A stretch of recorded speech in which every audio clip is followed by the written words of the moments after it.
It was a Tuesday morning, like any other in the small coastal town of Monterey, California. The sun was just beginning to cast its golden rays over the Pacific, and the local cafe on Ocean Avenue was starting to fill with its usual morning crowd. People were ordering their lattes, catching up on emails, and enjoying the peaceful start to their day. Nobody could have predicted that in the next few minutes, this ordinary cafe would become the setting for an extraordinary act of heroism. Asterisk.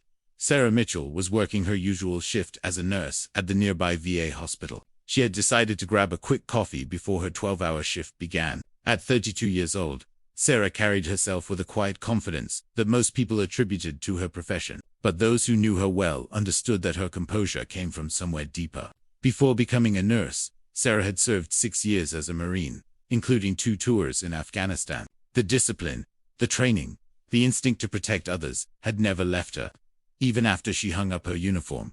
Asterisk. As Sarah waited in line, she noticed him.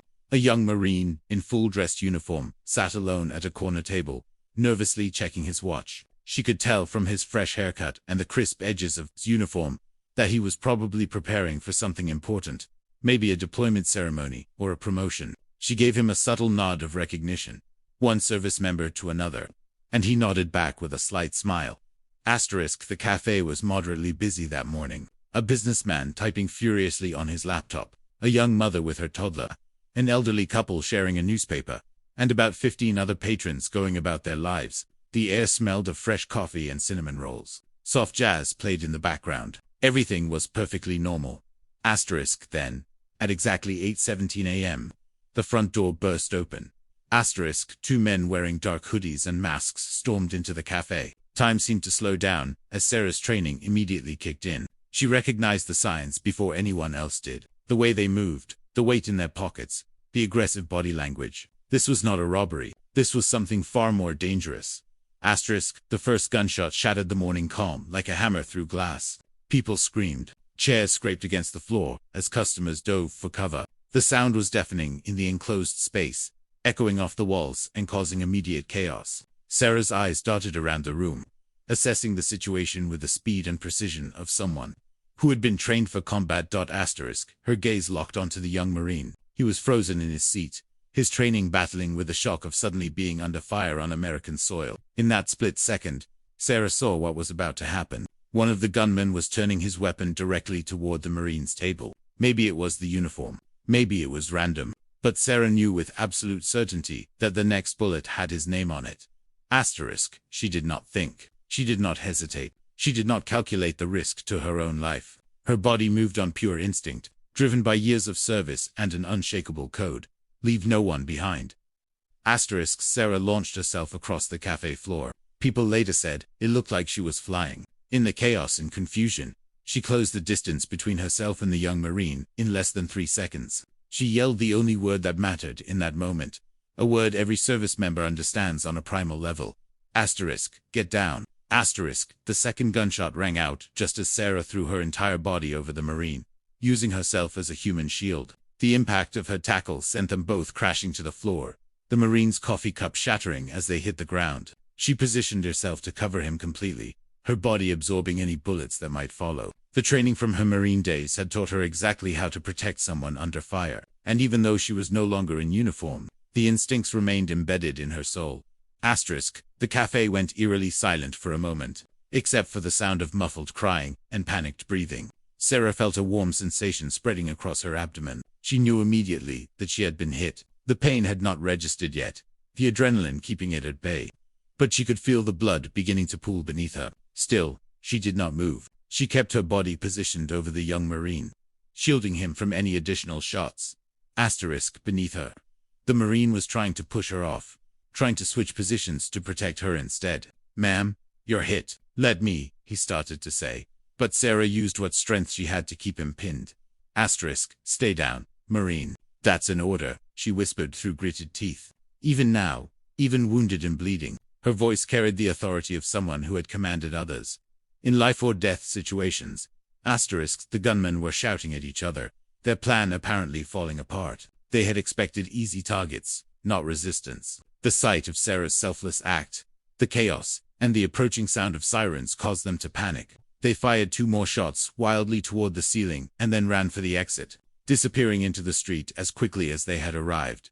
Asterisk, the entire incident had lasted less than 90 seconds, but for everyone in that cafe, it felt like an eternity.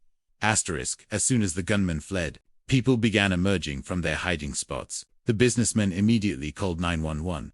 The elderly man who had been reading the newspaper rushed over with napkins, trying to help stop Sarah's bleeding. The young mother shielded her toddler's eyes while crying uncontrollably. Asterisk, the Marine. Corporal James Rodriguez carefully shifted his position so he could see Sarah's face. Tears were streaming down his cheeks. "Why did you do that? Why did you?" His voice broke. Asterisk, Sarah managed a weak smile despite the pain that was now flooding her nervous system. "Because that's what Marines do. Corporal, we take care of our own." Blood stained her shirt, spreading rapidly. "I saw your uniform. I knew what I had to do." Asterisk, "You're going to be okay," Rodriguez said, though his voice trembled with uncertainty. "Help is coming. You're going to be fine." Asterisk, Sarah nodded, though she was not sure she believed it. She had seen enough battlefield injuries to know that hers was serious. The bullet had entered her lower abdomen, and she could feel that it had done significant internal damage. But in that moment, looking up at the young Marine's face, knowing he was alive because of her choice, she felt no regret. Asterisk, the paramedics arrived within 6 minutes. Though it felt much longer to everyone waiting, they immediately began working on Sarah, starting for fluids, applying pressure to the wound, and preparing her for transport. As they lifted her onto the stretcher, she reached out and grabbed Rodriguez's hand. Asterisk, "Make it count. Marine," she whispered. "Whatever you were getting ready for today, whatever comes next in your life, make it count. That's all I ask."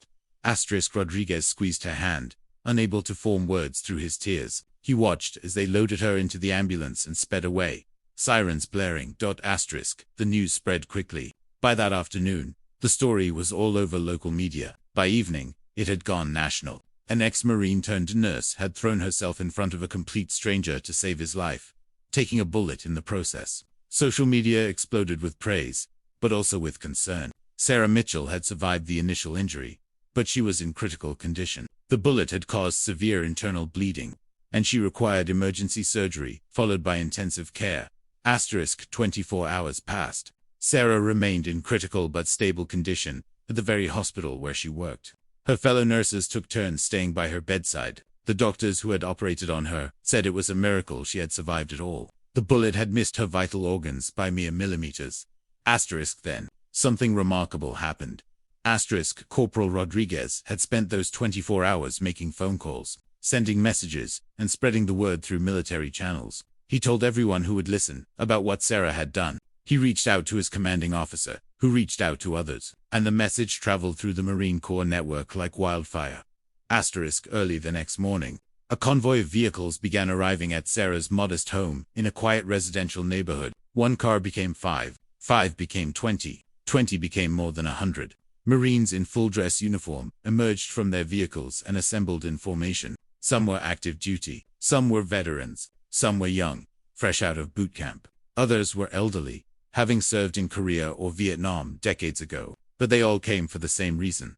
They came to honor one of their own, Sarah's mother, who had been staying at the house to take care of things while Sarah was hospitalized. Opened the front door to find her lawn, her street, and the surrounding blocks filled with Marines standing at attention. Officers and enlisted personnel stood side by side. Some had driven hours to be there. Some had flown in from other states. A full battalion of Marines had surrounded Sarah Mitchell's home, not with weapons, but with respect. Asterisk, Corporal Rodriguez stood at the front, along with his commanding officer, Lieutenant Colonel Marcus Thompson. Thompson stepped forward and addressed the crowd that had gathered to witness this unprecedented show of solidarity. Asterisk. Sarah Mitchell may have left active duty, but she never stopped being a Marine. Thompson said, his voice strong and clear. Yesterday, she demonstrated the highest values of our cause: honor, courage, and commitment. She risked everything to save the life of a fellow Marine, asking nothing in return. Today, we stand here to let her, her family, and this community know that Marines never forget. We take care of our own, and Sarah Mitchell will always be one of our own. Asterisk, the news helicopters captured the aerial footage that would later go viral. Hundreds of Marines in perfect formation, surrounding a single home, saluting in unison. It was an image that captured something fundamental about service, sacrifice, and the bonds that tie together those who have sworn to protect others. Inside the hospital, Sarah's doctor showed her the footage on his tablet. She watched through tears as the camera panned over the sea of uniforms. She saw Rodriguez standing tall, saw the flags waving in the breeze, saw complete strangers who had become family through shared service. They're there because of you, the doctor said softly, because of what you did. Sarah wiped her eyes and smiled. The pain medication made her groggy, but her mind was clear enough to understand what this meant. She had spent years serving her country, then more years serving her community as a nurse. She had never expected recognition or praise. She had simply done what she believed was right, what her training and her values had compelled her to do. But seeing those Marines, knowing that her actions had meant something to them, that Corporal Rodriguez was alive and would get to live his life, have a family, make a difference in the world, that made everything worth it. Sometimes heroes wear capes, sometimes they wear uniforms, and sometimes they wear scrubs and carry coffee cups, ready to sacrifice everything in a moment's notice for a stranger they will never know. Sarah Mitchell survived her injuries. She returned to work 6 months later, greeted by a standing ovation from her colleagues and patients. Corporal Rodriguez visited her regularly, and they developed a friendship that would last the rest of their lives. He would go on to serve with distinction, always carrying with him the memory of the woman who gave him a second chance at life. And somewhere in Monterey, California, in a small cafe on Ocean Avenue, there hangs a plaque that tells the story of an extraordinary Tuesday morning when one person's courage changed everything. Because that is what real heroes do. They do not seek glory or recognition. They simply act when action is needed most, reminding us all of the very best of human nature.